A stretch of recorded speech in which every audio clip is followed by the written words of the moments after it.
Media کے ایک فرد نے بقرعید کے موقع پر دارالعلوم دیوبند سے فتویٰ پوچھا تھا کہ یوپی اتر پردیش کے اندر کافروں کے محلے میں کوئی مسلمان کیا گائے کی قربانی دے سکتا ہے؟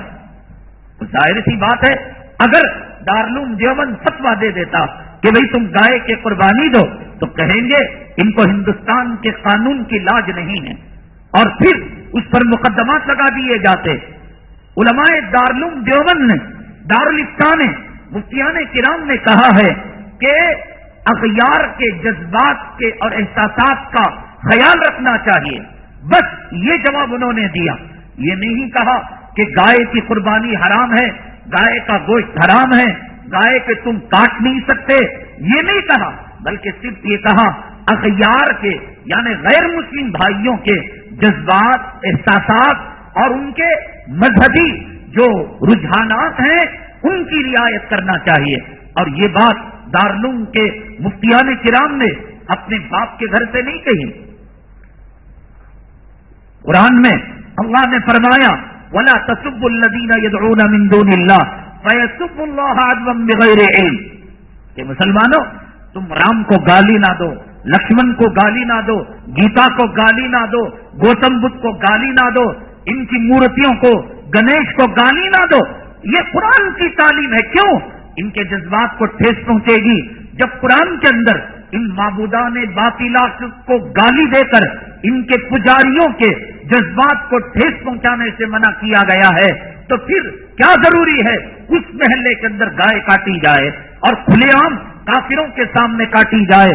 آدمی اپنے گھر کے صحن میں کاٹ لے، آدمی مسلمانوں کے محلے میں خفیہ طور پر کاٹ لے۔ دارالعلوم نے نہیں کہا۔ اب ایک چھوٹے سے فتوے کو لے کر میڈیا کے اندر اچھالا گیا کہ دارالعلوم دیوبند نے گائے کے ذبیحے پر پابندی لگا دی اور گائے کی قربانی کو حرام قرار دے دیا۔ اصل پس منظر بیک گراؤنڈ یہ تھا، میڈیا ہمارا دشمن ہے، کافر ہمارا دشمن ہے، مشرک ہمارا دشمن ہے، ہماری بدعملی کی نحوستوں کی وجہ سے آج اغیار، آج سور کھانے والے، کتا کھانے والے اپنے شکنجے کے اندر، اپنی گرفت کے اندر ہمیں جو ہے کسنا چاہتے ہیں اور ہمیں جو ہے اللہ کے عذاب کا شکار کرانا چاہتے ہیں، اللہ کے عذاب کے اندر ہمیں پھنسانا چاہتے ہیں۔ مسلمانوں سمجھنے کا وقت ہے، حق اور باطل کو پہچاننے کا وقت ہے۔ اب ضرورت ہے کہ علماء حقانی کے دامن کو تھاما جائے۔ اب ضرورت ہے، زمانہ ہائی ٹیک ہو چکا ہے، زمانہ سائنس اور ٹیکنالوجی کا ہو چکا ہے، زمانہ کافی آگے بڑھ چکا ہے۔ اب جو ہے پتھر سے پتھر رگڑا کر آگ پیدا کرنے کا زمانہ نہیں رہا، اب لکڑیاں جوڑ کر ہانڈی رکھ کر سالن بنانے کا زمانہ نہیں رہا، اب تو سپر پاور زمانہ ہے، ہائی ٹیک زمانہ ہے اور سولار انرجی کا زمانہ ہے، راکٹ اور کمپیوٹر ٹیکنالوجی کا زمانہ ہے۔ ایسے زمانے کے اندر ایک مسلمان کہتا ہے کہ محرم کے مہینے کے اندر شادی جائز ہے، سفر کے مہینے کے اندر کیا گھر بدلنا جائز ہے؟ کیوں؟ اس لیے کہ اس نے جن علماء کا دامن تھاما تھا اس نے کبھی ان چیزوں کو کہا ہی نہیں، وہ تو صرف ہوائی فائرنگ کرتا رہا، وہ تو صرف ایسی باتیں کرتا رہا جو ایک کان سے داخل ہو اور دوسرے کان سے نکل جائے اور کسی گنہگار کو، کسی مجرم کو اور کسی خطا کار کو کچھ بھی نہ لگے۔ ندیم اسی زمانے کا مارا ہوا ایک نوجوان تھا، جب ڈگری ہولڈر ہوا اور ڈگریاں آئی ہاتھ کے اندر تو آج کے ڈگری ہولڈر نوجوان کی طرح اس نے نوکریاں تلاش کی تو اسے نوکری نہیں ملی۔ آخر کار اس نے ایک ریڑھی لگا لی، ایک ماؤس کے جو ہے گاڑی کے اندر بجیاں، سموسے اور جو چیز ہوتی ہے یہ شیخ کباب وغیرہ، اس نے ایک چھوٹی سی دکان مسجد کے سامنے لگا لی، آرام سے نہار پیٹ داڑھی مڈاتا تھا، شیو کرتا تھا، گھر کے افراد آٹا کلانے میں، مسالہ بنانے میں اس کی مدد کیا کرتے تھے۔ مسجد کے قریب تھا، اذان ہوتی کان پر جوں نہیں رہتی تھی، لوگ نماز کو آتے اور نماز سے جاتے اور لوگوں کے سروں پر ٹوپی آتی نکلتی، اسے کچھ اثر نہیں ہوتا تھا، اس لیے کہ اس کی جو اٹھان ہوئی تھی وہ کافروں کے ماحول میں، مشرکوں کے ماحول میں، اغیار کے ماحول میں اور کانوینٹ کے ماحول میں، یہودیت کے ماحول میں تھی، اس لیے اسے اس کا کوئی اثر نہیں ہوا تھا۔ اللہ نے اس کے مقدر میں ہدایت دینا تھا۔ ایک اللہ کے راستے میں جہاد کرنے والا مجاہد اتفاقاً نماز کے لیے آیا، اسے بھوک لگی، وہاں کوئی چیز کھانے کے لیے گیا۔ 24 گھنٹے ٹیپ ریکارڈ کے اندر گانے بجتے تھے، فلمی اسٹوریاں اور غزل اس کے اندر بچا کرتے تھے۔ اس نے کیسٹ مجاہد کی تقریر نکال کر دی، آخرت کی اس میں عظمت تھی، خدا کے خوف کا بیان تھا، جہنم سے ڈرانا تھا اور جنت کا شوق تھا اور دنیا سے بے رغبتی تھی۔ کیسٹ کو سننا کیا تھا؟ مسلمانوں، آج لوگ کہتے ہیں کہ ان جمعہ کے بیانات سے کیا ہوتا ہے، کہتے ہیں کہ آج ان مدرسوں سے کیا ہوتا ہے، ان خانقاہوں سے کیا ہوتا ہے، یہ جماعت میں آؤ، یہ جھنڈا پکڑو، یہ عرس میں آؤ، یہ قوالی میں آؤ۔ ایک کیسٹ نے اس کی زندگی کے اندر کیسی تبدیلی لائی۔ جب ایک مرتبہ اس نے اس کیسٹ کو سنا، اس کی زندگی کے اندر انقلاب آنے لگا۔ اذان ہوئی تو اس کے جسم کے رونگٹے کھڑے ہو گئے اور پھر اس کے بعد دھیرے دھیرے نماز شروع کر دیا، چہرے پر سنت لے کر آیا، بار بار اس بیان کو سنتا تھا اور اپنی زندگی کے اندر انقلاب لاتا تھا۔ پہلے جھوٹ بول کر مکاری، عیاری اور فریب سے کام لیتا تھا، اب اس کی زندگی میں امانت، صداقت اور سچائی آ گئی۔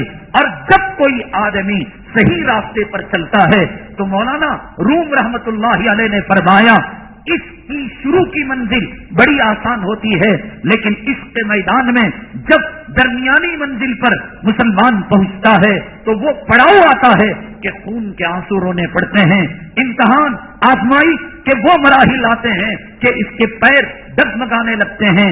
اگر استقامت سے کام نہ لے تو پھر وہ پیر رجت قہقرہ کا شکار ہو کر واپس دوبارہ جہنم کی طرف آ جاتے ہیں۔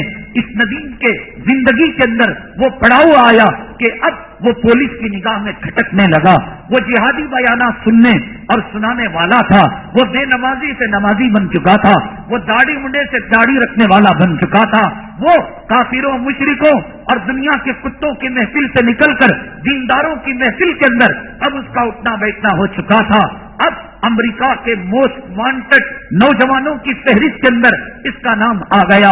تو ایک مرتبہ ایک موٹے مونچھ والا تالو چٹ، ایک گورا اور اس کی بلیوں جیسی آنکھیں دیدے والا ایک فرد اس کے پاس آیا اور آ کر کہنے لگا کہ ندیم کیا ملتا ہے تمہیں، داڑھی رکھ کر کیا ملتا ہے تمہیں، یہ جو ہے جہاد کی باتیں کر کر، آخرت کی باتیں کر کر۔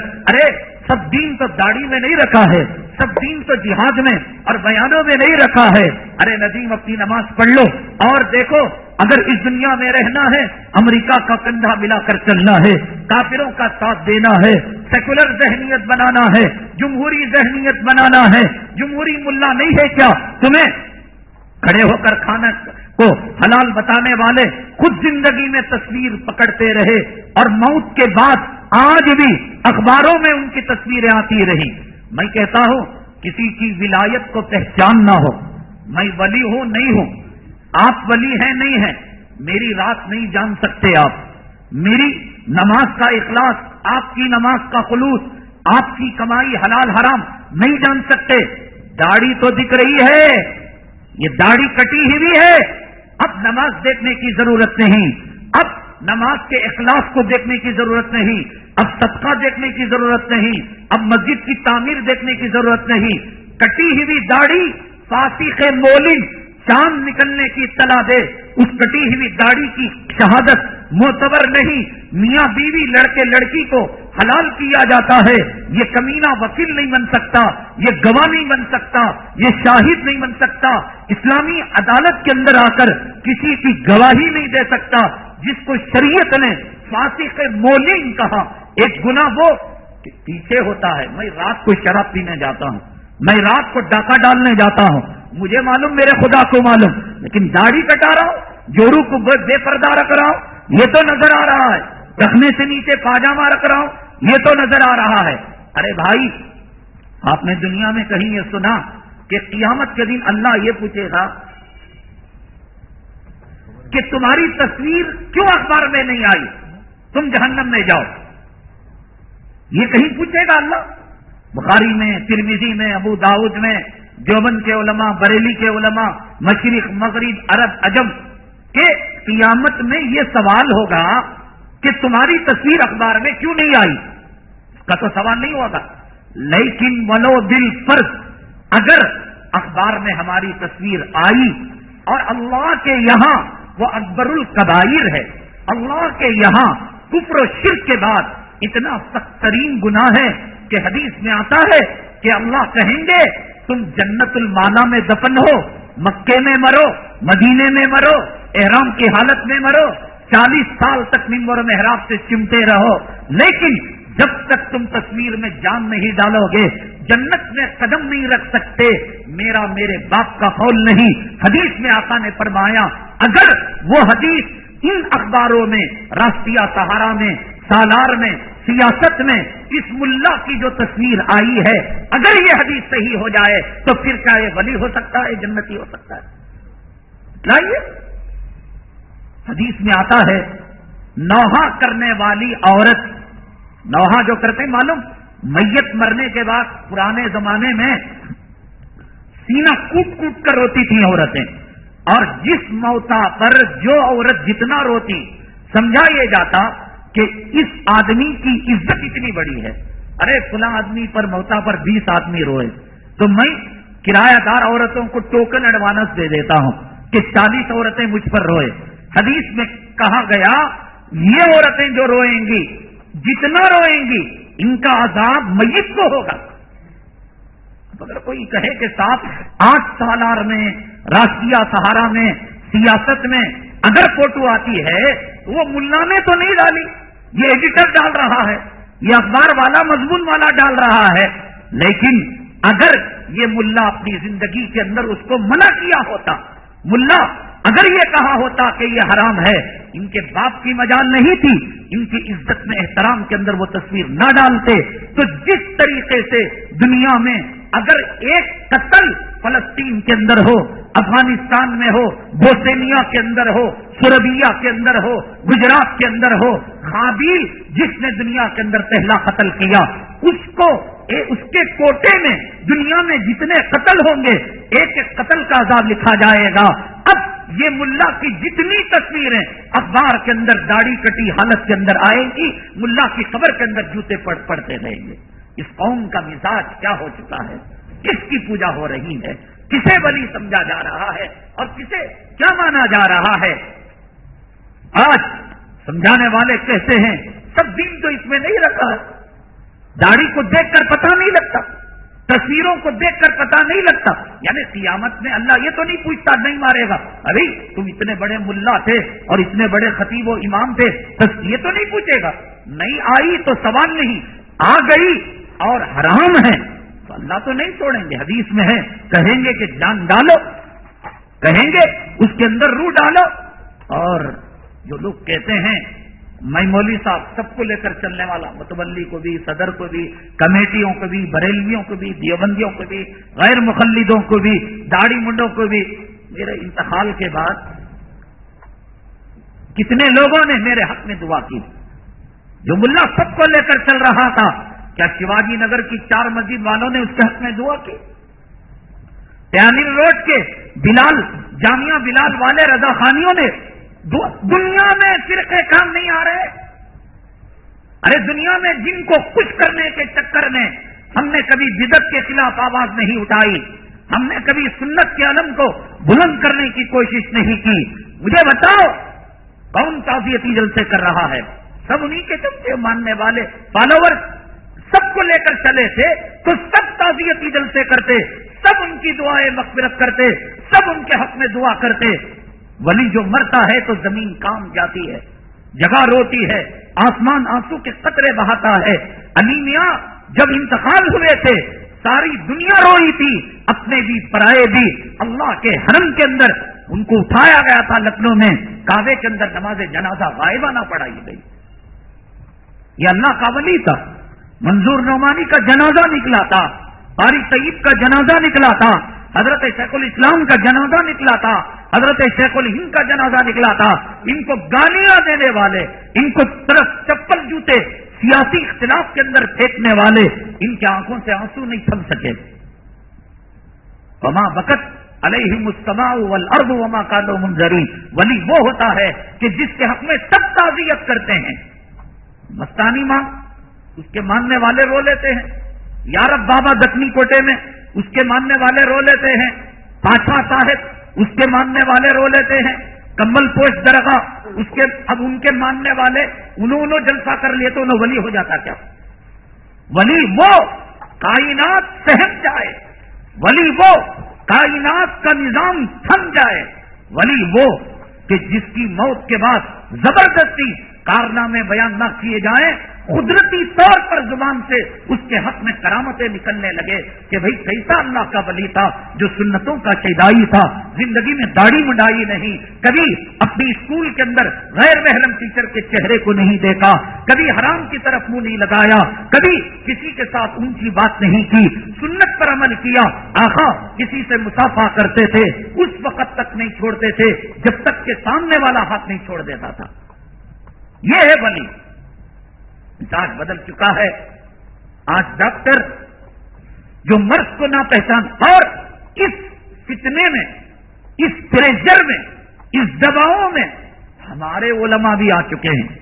بہتی گنگا جل کے اندر ہاتھ دھو کر تعزیتی جلسوں میں جا کر کوئی کہہ رہا ہے اللہ ہمیں ان کو نمونہ بنایا. تم داڑھی کٹاؤ گے, تم تصویر لاؤ گے, تم مصلحت کی پوجا کرو گے, تم سب فرقوں کو لے کر چل. کیسے کیسے جملے جو علماء کرام. ایک ہے انسانیت کے خاطر کسی کو دعا کرنا, یہ تو دعا. حضرت احمد رضا خان ہیں, ان سے اختلاف ہے, دعا کرو. ان کو کیوں گالیاں دیتے ہو؟ ایک صاحب کہنے لگے جتنے لوگوں نے تعزیتی جلسے کیے, اخباروں کے اندر لکھا, اکثر کو میں نے فون کیا, گلا بیٹھ گیا, سینے میں درد آ گیا سمجھاتے سمجھاتے.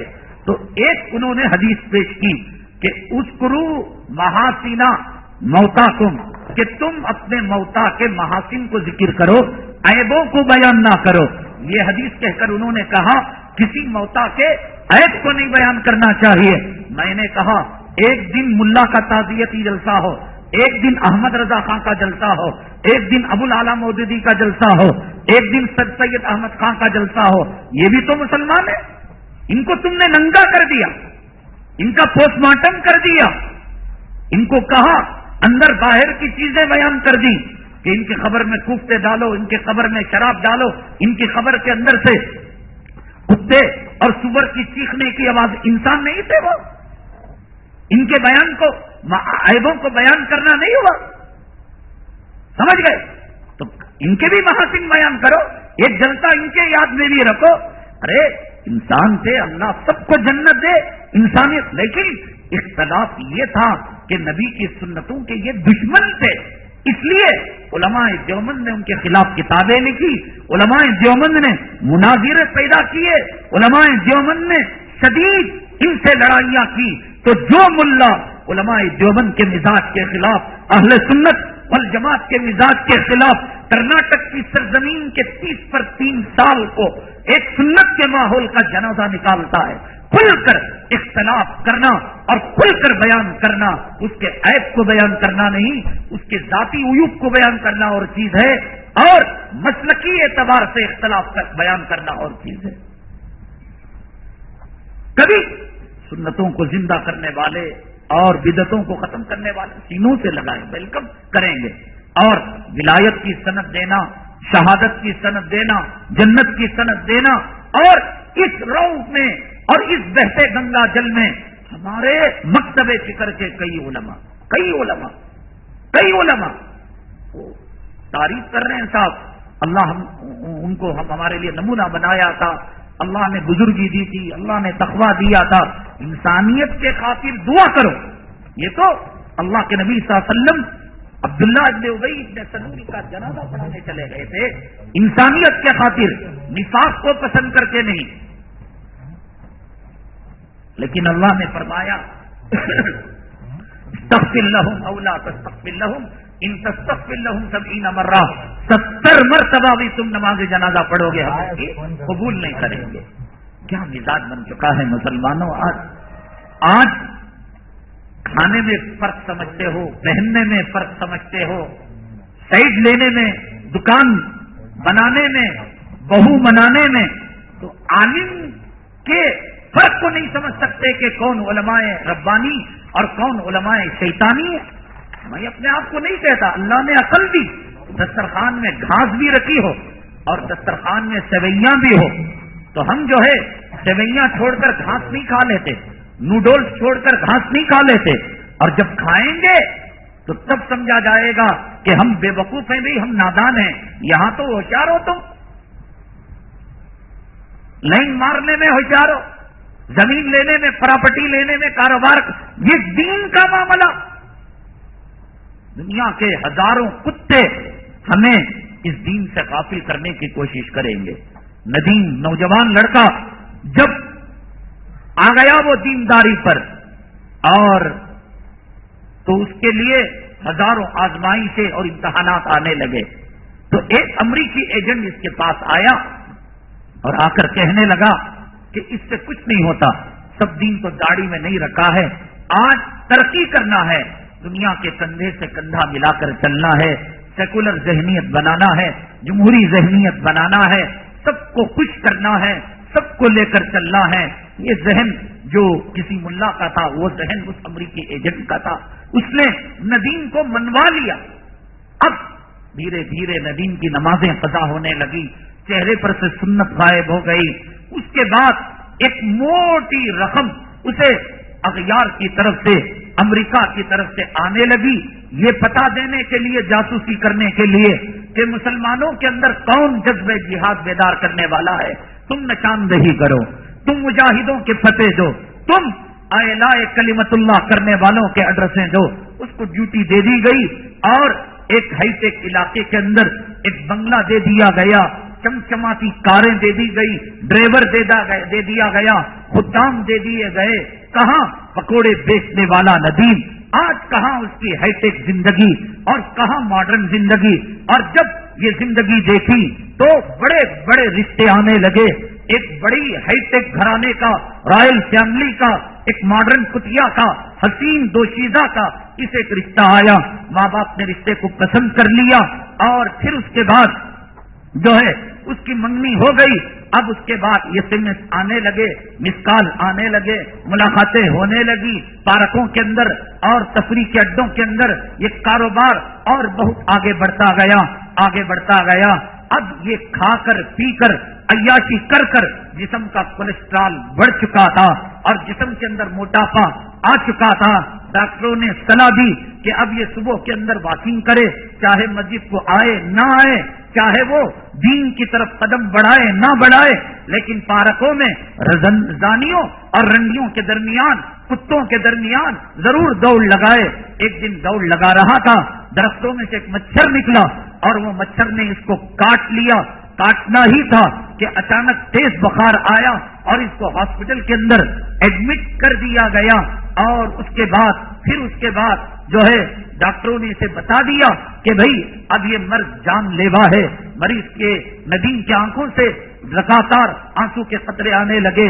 اب وہ اپنی بیگم اور اپنی معشوقہ اور محبوبہ کی طرف میسج بھیجا کہ میری جان کو خطرہ ہے، آپ بنگلے کی کار کی حفاظت کر لیں. تو اس نے فون میں بتایا کہ یہاں شہر کے اندر ایک نمائش لگی ہے اور یہاں پر پینٹنگ کی ایک نمائش ہے، میں دیکھنے گئی ہوں، تو میں دیکھنے کے لیے میں معذور ہوں. اور یہ گاڑی اور اس بنگلے پر اس جو ہے موٹے کا قبضہ ہو چکا ہے اور بیلنس پر اس کا قبضہ ہو چکا ہے. اب اس نے سوچا کہ ہے میں نے داڑھی مڈا کر کیا کیا ہے، میں نے اس دین کے راستے سے ہٹ کر کیا کیا. مال بھی گیا، دولت بھی گئی، روپیہ بھی گیا، پیسہ بھی گیا اور یہ منگنی بھی ٹوٹ گئی. اور پھر اس کے بعد یہ لڑکی اغیار کے ساتھ پھرنے لگی. اتنا میں رو رہا تھا کہ وہ صاحب جنہوں نے ان کو کیسٹ دی تھی وہ اس کو دیکھنے کے لیے، جب کسی کو دیکھنے کے لیے جب ہاسپٹل میں آئے، ندیم کو داڑھی منڈی حالت کے اندر روتے چلاتے دیکھا تو پھر کہا کہ بھائی ندیم کیا حالت ہے؟ اس نے کہا اس طریقے سے میں راہ راست سے بھٹک چکا اور راہ سیدھے صراط مستقیم سے میں گمراہ ہو چکا، کہیں میری موت اس حالت میں نہ آ جائے، مجھے کلمہ پڑھاؤ. مجھے قرآن سناؤ. وہ قرآن پڑھ رہا تھا, کلمہ سنا رہا تھا. بیوی بچھڑ چکی تھی, منگنی ٹوٹ چکی تھی, بنگلے پر اس موٹے انگریز کا قبضہ ہو چکا تھا, کار قبضے سے نکل چکی تھی, بیلنس غیروں کے حوالے ہو چکا تھا.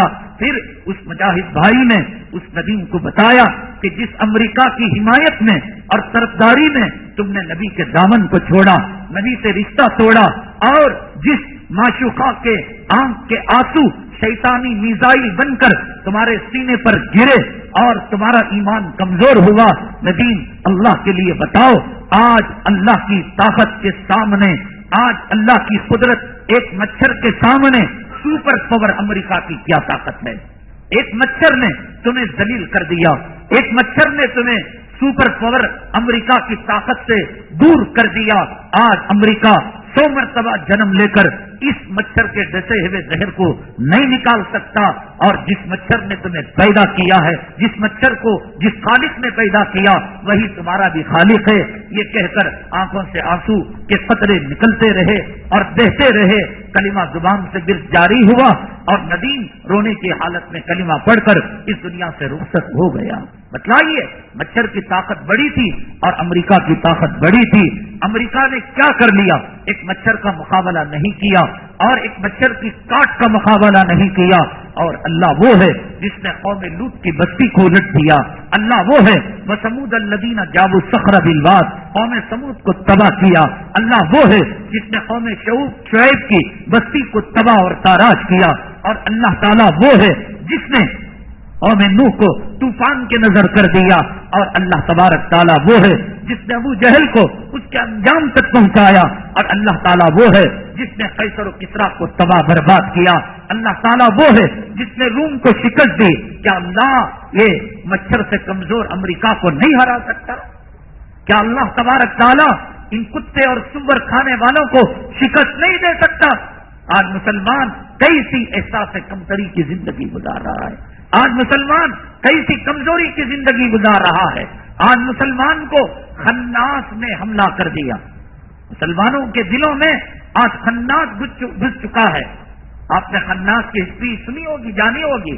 ہم نے بتایا تھا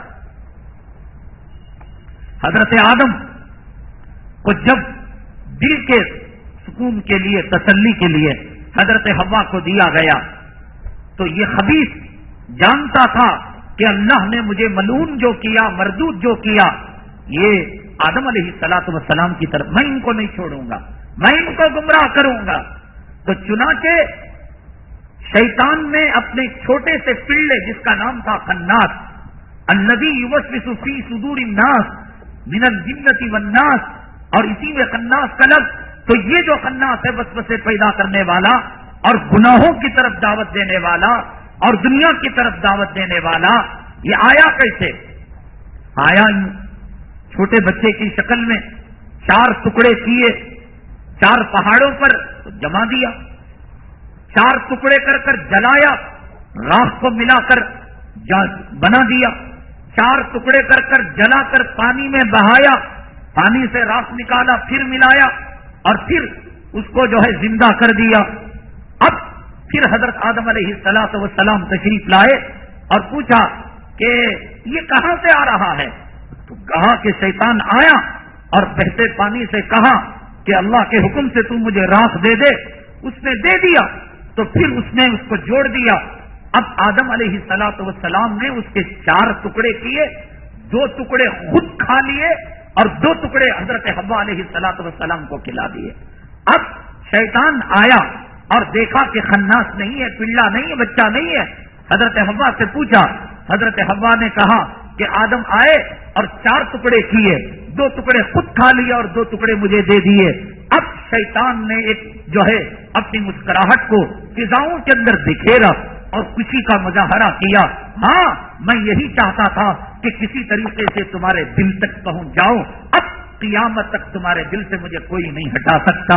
اب تم کوئی نیکی کا ارادہ کرو گے, میں وسوسہ پیدا کروں گا. 1 بجے اذان ہوگی, 1:30 بجے جماعت ہوگی, کہوں گا ابھی ٹائم ہے, ابھی ٹائم ہے. 12:45 بجے بیان شروع ہوگا, میں کہوں گا ابھی وقت ہے, ابھی وقت ہے. آخر میں کتے کا پیشاب پلا کر